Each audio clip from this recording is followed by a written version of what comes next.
चलिए देखते हैं उत्तर प्रदेश की 25 फटाफट बड़ी खबरों को।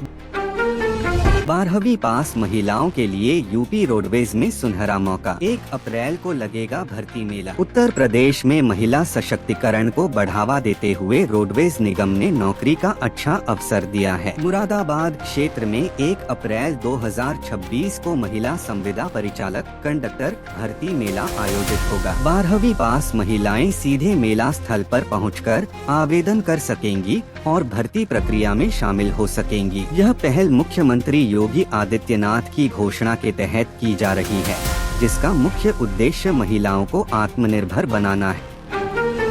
काशी में पहली बार फॉरेंसिक साइंस में उच्च शिक्षा की शुरुआत। वाराणसी काशी में अब फॉरेंसिक साइंस में पहली बार बीएससी और एमएससी कोर्स शुरू होने जा रहे हैं। 5 वर्षीय बीएससी, एमएससी और 2 वर्षीय एमएससी कोर्स में कुल 60 सीटें निर्धारित की गई हैं। प्रत्येक कोर्स में 30 सीटें। अप्रैल में जालूपुर में ट्रांजिट कैंपस खोला जाएगा और इसी वर्ष से कोर्स का संचालन शुरू होगा। दोनों कोर्स की फीस 65,000 रुपए प्रति सेमेस्टर रखी गई है। योग्य उम्मीदवारों के लिए आवेदन तिथि और पात्रता की जानकारी जल्द जारी की जाएगी। जल जीवन मिशन में लापरवाही, 26 इंजीनियर कर्मचारियों पर कार्रवाई। उत्तर प्रदेश के ग्रामीण जलापूर्ति विभाग ने जल जीवन मिशन में लापरवाही बरतने वाले इंजीनियरों और कर्मचारियों के खिलाफ सख्त कार्रवाई की है। मिशन के काम में देरी और शिथिलता दिखाने वाले कुल 26 कर्मियों पर नोटिस, विभागीय कार्यवाही और निलंबन की कार्रवाई की गई। मुख्यमंत्री योगी आदित्यनाथ की जीरो टॉलरेंस नीति के तहत अपर मुख्य सचिव अनुराग श्रीवास्तव ने अधिशासी सहायक और जूनियर इंजीनियर रैंक के 12 लोगों को निलंबित कर दिया है। सीएम योगी का ऐलान, भरतापुर का नया गांव बनेगा भरतपुर। 136 परिवारों को आवास और भूमि। उत्तर प्रदेश के बहराइच में मुख्यमंत्री योगी आदित्यनाथ ने भारत के आखिरी गांव भरतापुर के विस्थापित परिवारों के लिए बड़ा ऐलान किया। अब नए गांव का नाम भरतपुर रखा जाएगा। 136 परिवारों, लगभग 500 लोगों को आवास और भूमि के आवंटन पत्र वितरित किए गए। मंच पर सीएम ने अपने हाथों से 10 महिलाओं को दस्तावेज सौंपे। इस परियोजना के लिए 21 करोड़ रुपए 55 लाख की राशि जारी की गई है। बरेली से नवी मुंबई के लिए 30 मार्च से सीधी फ्लाइट सेवा शुरू। यूपी के बरेली से अब नवी मुंबई के लिए सीधी हवाई सेवा शुरू होने जा रही है। 30 मार्च 2026 से Indigo airlines Bareilly Navi Mumbai root पर उड़ानें शुरू करेगी। नागरिक उड्डयन महानिदेशालय की मंजूरी के बाद इंडिगो ने नया शेड्यूल भी जारी कर दिया है। बरेली से flight Navi Mumbai international airport पर पहुंचेगी और वहीं से वापसी होगी। इससे पहले केवल मुंबई से बरेली के लिए उड़ान उपलब्ध थी। लोन और सरकारी योजनाओं का झांसा देकर साइबर फ्रॉड, गोरखपुर पुलिस ने 7 को गिरफ्तार किया। गोरखपुर पुलिस ने साइबर जालसाजी करने वाले गिरोह का भंडाफोड़ किया है। आरोपियों ने लोगों को बैंक से लोन और सरकारी योजनाओं का लाभ दिलाने का लालच देकर उनके खाते खुलवाए और ठगी की। इस मामले में गोरखपुर, देवरिया, मऊ और बलिया के 7 शातिर अभियुक्त गिरफ्तार किए गए हैं। लखनऊ, वाराणसी और भदोही के अन्य आरोपियों की तलाश पुलिस जारी रखे हुए है। पुलिस की सतर्कता से कई लोगों को बड़े साइबर फ्रॉड से बचाया गया है। काशी में 19 नदियों और 22 कुंडों के जल से होगा प्रभु श्री राम का अभिषेक। शोभा यात्राओं का आयोजन। चैत्र नवरात्र की 9वीं तिथि पर वाराणसी, काशी में प्रभु श्री राम का जन्मोत्सव धूमधाम से मनाया जाएगा। इस अवसर पर देश की 19 नदियों, समुद्र और रामेश्वरम मंदिर के 22 कुंडों के जल से वाल्मीकि रामायण के पारायण के साथ अभिषेक किया जाएगा। शहर में शोभा यात्राएं निकाली जाएंगी। घरों, मठों, आश्रमों और मंदिरों में कन्या पूजन तथा विशेष अनुष्ठान आयोजित होंगे। वाराणसी में डोर टू डोर कूड़ा उठान में गड़बड़ी की जांच, 5 सदस्यीय समिति गठित। वाराणसी नगर निगम ने शहर की डोर टू डोर कूड़ा उठान व्यवस्था में अनियमितताओं को गंभीरता से लिया है। मेयर अशोक कुमार तिवारी ने कूड़ा उठान करने वाली संस्था वाराणसी वेस्ट सोल्यूशन की कार्यप्रणाली और भुगतान में गड़बड़ी के आरोपों की जाँच के लिए 5 सदस्यीय समिति गठित कर दी है। समिति को 1 सप्ताह के अंदर रिपोर्ट सौंपनी होगी। रिपोर्ट आने तक संस्था को नए भुगतान पर रोक लगा दी गई है। नगर निगम ने कहा कि सभी अनियमितताओं को उजागर कर कड़ी कार्रवाई की जाएगी। बरेली में अवैध कब्जों पर सख्ती, 7 दिन में नहीं हटे तो चलेगा बुलडोजर। बरेली नगर निगम ने अवैध कब्जों के खिलाफ सख्त रुख अपनाया है। सीबीगंज के रामपुर रोड पर निगम की जमीन पर बनी दुकानों को लेकर अतिक्रमणकारियों को अंतिम नोटिस जारी किया गया है। साफ चेतावनी दी गई कि 7 दिन के अंदर कब्जा नहीं हटाया गया तो बुलडोजर चलाकर कार्रवाई की जाएगी। वहीं खलीलपुर रोड पर करीब 300 मकानों को पहले ही नोटिस और लाल निशान दिए जा चुके हैं। मंगलवार को टीम ने दोबारा जांच की और लोगों से जमीन के कागजात मांगे हैं। यूपी की 4,995 धरोहरों पर खतरा, हाई कोर्ट ने सरकारों से मांगा जवाब। इलाहाबाद हाई कोर्ट ने उत्तर प्रदेश के हजारों ऐतिहासिक धरोहरों की बदहाली पर गंभीर चिंता जताई है। कोर्ट ने केंद्र और राज्य सरकार समेत संबंधित एजेंसियों को नोटिस जारी कर 8 सप्ताह में जवाब मांगा है। याचिका में बताया गया कि प्रदेश के कुल 5,416 स्मारकों में से सिर्फ 421 ही संरक्षित हैं,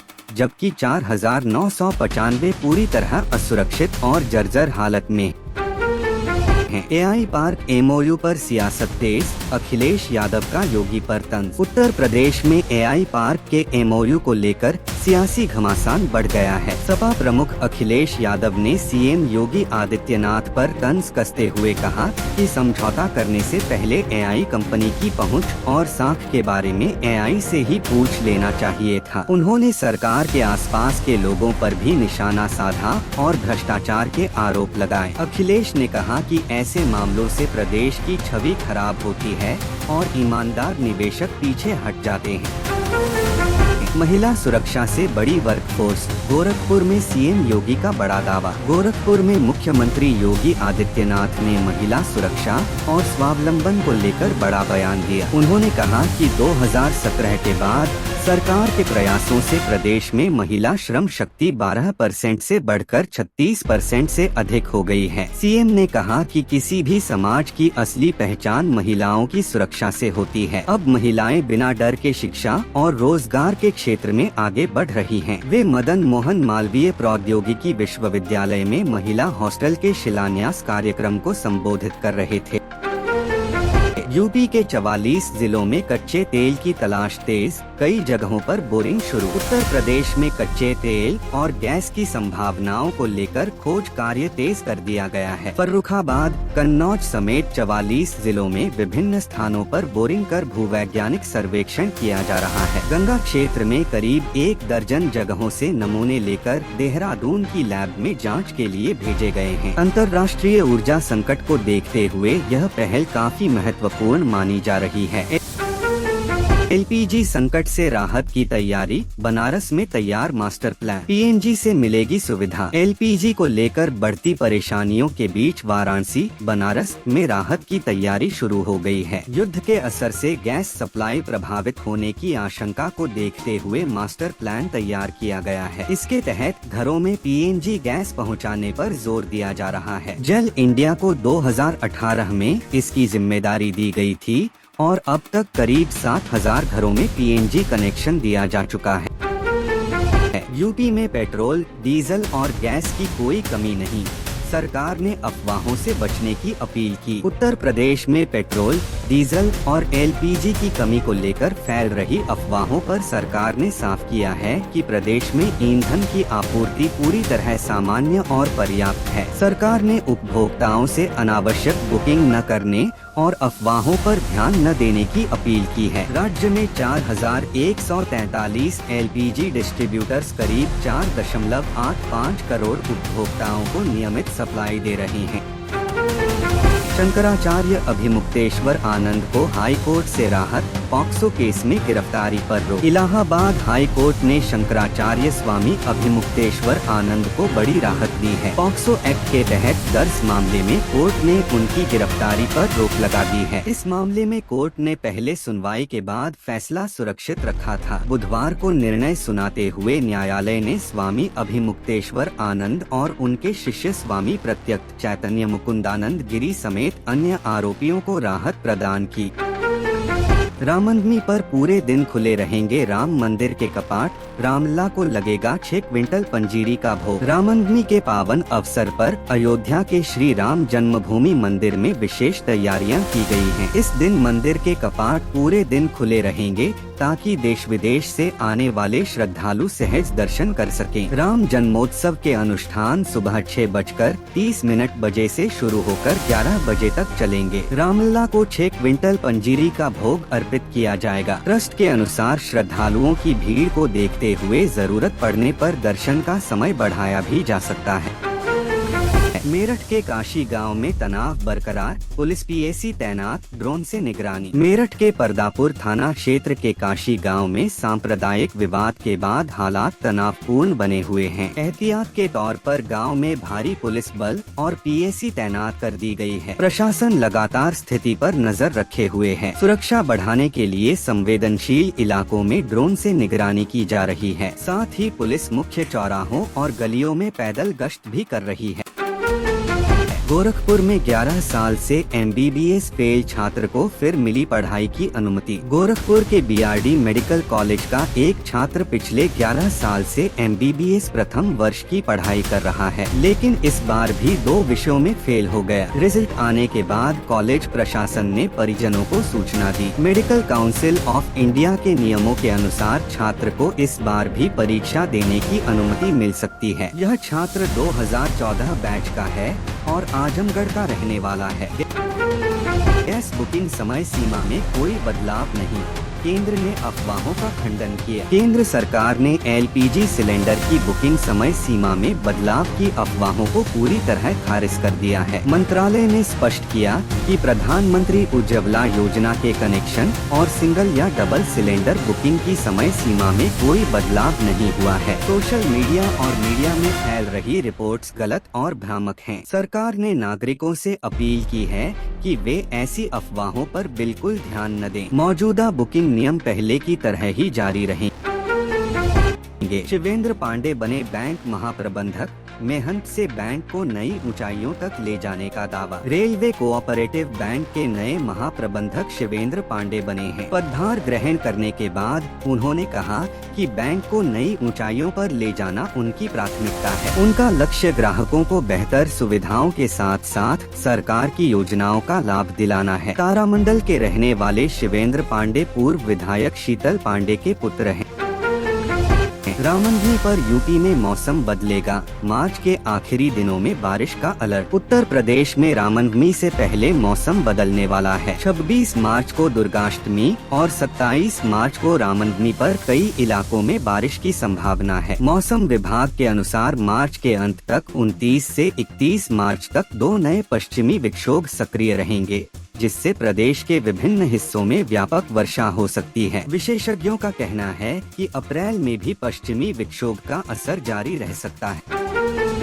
संभल हिंसा मामले में हाई कोर्ट ने DSP अनुज चौधरी समेत 22 पुलिसकर्मियों पर FIR रोक बढ़ाई। इलाहाबाद हाई कोर्ट ने संभल हिंसा मामले में तत्कालीन CO अनुज चौधरी और अन्य 21 पुलिसकर्मियों को बड़ी राहत दी है। मुख्य न्यायिक मजिस्ट्रेट की अदालत द्वारा FIR दर्ज करने के आदेश पर हाई कोर्ट ने रोक की अवधि अगले आदेश तक बढ़ा दी है। यह आदेश न्यायमूर्ति समिति गोपाल की एकल पीठ ने दिया। मामला नवंबर 2024 का है, जब संभल जामा मस्जिद के सर्वे के दौरान हिंसा हुई थी। संचारी रोग नियंत्रण अभियान 1 अप्रैल से, दस्तक अभियान 10 से 30 अप्रैल तक चलेगा। उत्तर प्रदेश में 1 से 30 अप्रैल तक संचारी रोग नियंत्रण अभियान चलाया जाएगा। इसके साथ ही 10 से 30 अप्रैल तक दस्तक अभियान भी चलेगा। इसकी तैयारी शुरू हो गई है। चिकित्सा स्वास्थ्य और चिकित्सा शिक्षा विभाग के अपर मुख्य सचिव अमित कुमार घोष ने बुधवार को तैयारियों की समीक्षा की। उन्होंने कहा कि अभियान को सफल बनाने और विद्यालयों में जागरूकता बढ़ाने के लिए पोस्टर प्रतियोगिता और रैलियों का आयोजन किया जाएगा। बदायूं हत्याकांड में सियासी कनेक्शन गहराया, 200 बीघा जमीन सौदे पर उठे सवाल। बदायूं के सेंजनी स्थित HPCL प्लांट में 2 अफसरों की हत्या के मामले में अब सियासी कनेक्शन सामने आ रहे हैं। मुख्य आरोपी अजय प्रताप सिंह और उसके परिवार पर शिकंजा कसता जा रहा है। जांच में परिवार और करीबियों की भूमिका अहम बताई जा रही है। साथ ही 200 बीघा जमीन के सौदे ने नया विवाद खड़ा कर दिया है। तो यह थी आज की 25 फटाफट बड़ी खबरें। अगर आपको ये खबरें पसंद आई हो तो वीडियो को लाइक और शेयर जरूर करें। धन्यवाद।